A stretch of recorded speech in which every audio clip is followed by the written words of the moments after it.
The last time the Spurs won less than 50 games in an 82-game season. Bill Clinton was president. The English Patient won Best Picture. Titanic, Face Off, Boogie Nights, and Good Will Hunting all hit theaters later that year.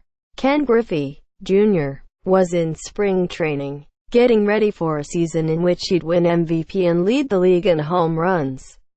The week of March 29th, the top 5 songs in America were 1. Can't Nobody Hold Me Down, Puff Daddy and Maze. 2. Wannabe, Spice Girls. 3. Foolish Games, Jewel. 4. In My Bed, Drew Hill. 5. Unbreak My Heart, Toni Braxton. If random 1997 nostalgia doesn't properly convey how absurd the Spurs run has been, maybe present-day context will do the job better. The Spurs have won 50 games every year for 20 straight seasons.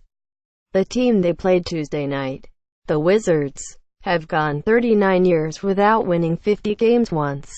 Of course, all the usual Spurs consistency stats come with bittersweet connotations this season.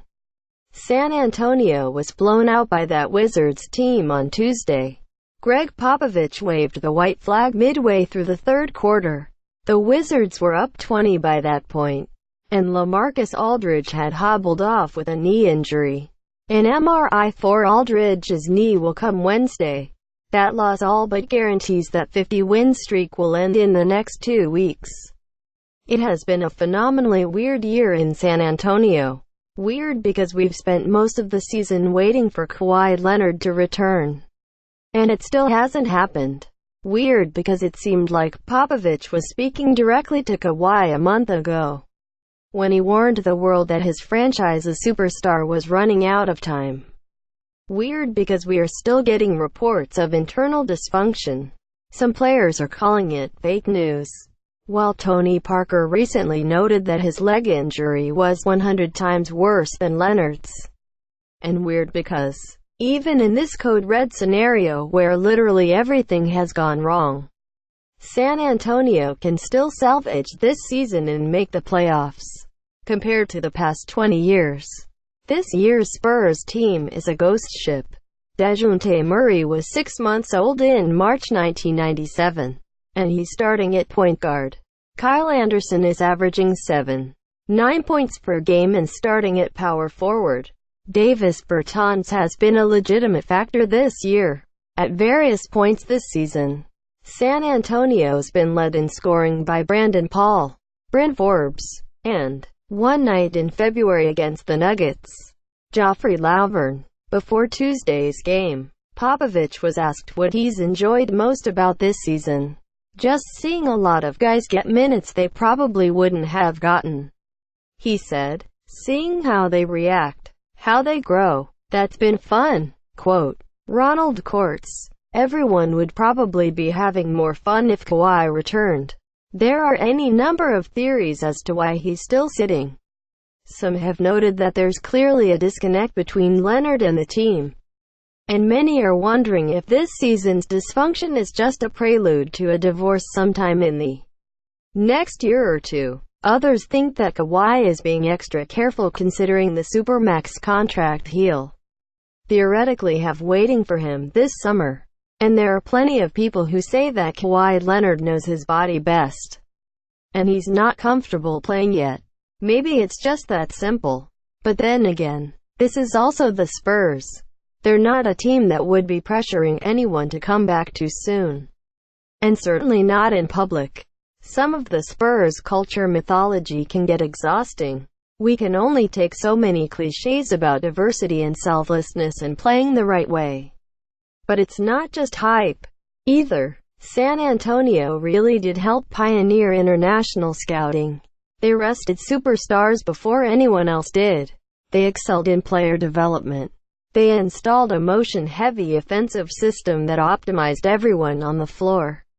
And eventually it became the blueprint for the best teams of this decade.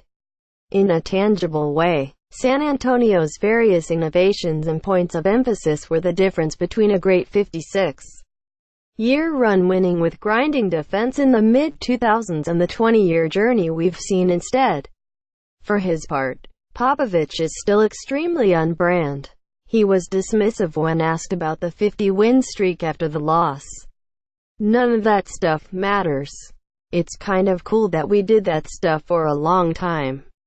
I don't know what it is worth. A cup of coffee. Quote. But before the game he spoke for nearly 5 minutes about the importance of engaging opposing viewpoints in good faith. That came after Sunday, when he offered characteristically cogent support for the March for Our Lives over the weekend. And again sounded like one of the most reasonable public figures in American life. Monday in D.C., he took the Spurs to see the Supreme Court and visit with Chief Justice Roberts and Justice Sonia Sotomayor. All of this is part of Spurs culture, too, and part of why so many people admire it. On the court, LaMarcus Aldridge has been the foundation for everything that's worked this year. After Aldridge requested a trade over the summer, Popovich admitted earlier this year that he'd been coaching him wrong, and entered this season resolved to do better. LaMarcus has probably given me the most satisfaction of the year, Pop said Tuesday. He's been our leader. He's brought it every night at both ends of the floor. In tough circumstances, we've had a lot of guys out, and he's been brilliant. Through a make-or-break stretch run, Aldridge has averaged 27.9 points per game and 9.2 rebounds on 53% shooting in March. So this is what the world looks like as the Spurs approach mortality. Popovich is inveighing against our broken government and still finding ways to optimize the talents of Kyle Anderson and DeJounte Murray. Aldridge is trying to carry the team to the end, putting the finishing touches on another All-NBA season and a borderline Hall of Fame RSUM that no one seems to notice. Mano and Tony Parker are still playing 20 minutes a game. The front office is still unearthing inexplicably productive role players to fill out the rotation burdens, and the Spurs are somehow still in the playoff mix. It's all very weird. It's all very Spurs. The ghost ship just refuses to sink. But none of this will matter if Kawhi Leonard doesn't come back. In fact, the next 2 weeks won't matter if Aldridge is seriously hurt. And if anyone is looking for broader lessons from this season in San Antonio, the story of those two is telling. The way we talk about how and why the Spurs are different sometimes obscures just how similar they've been to any other great team. For all the tributes to Popovich principles and multicultural influences in coffee and cold-pressed juices, there are still basic realities that are true across the league. Stars are everything in the NBA, and stars have been everything in San Antonio. The team was perpetually excellent not because of Pop, but because Tim Duncan was one of the greatest players ever. As the years passed and it was time to evolve, it worked because Duncan bought into everything his coach was selling.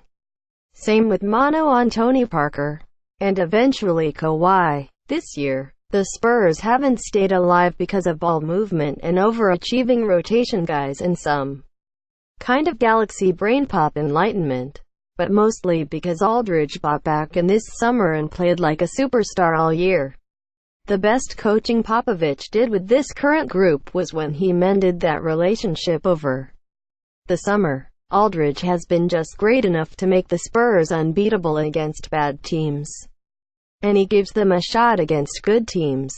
And yet, even as the Spurs have cheated death with arguably one of the Spurs' IEST seasons ever, it's hard to get too excited.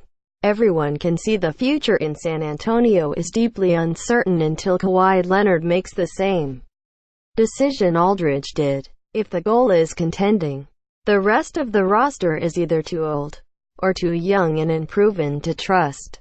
Maybe Kawhi will buy in later this spring. Maybe he won't. Maybe it's really about the injury, and his absence has never been about whether he's invested in the future. Either way, the Spurs' run began when the team found a generational superstar, and it will be over if they lose one.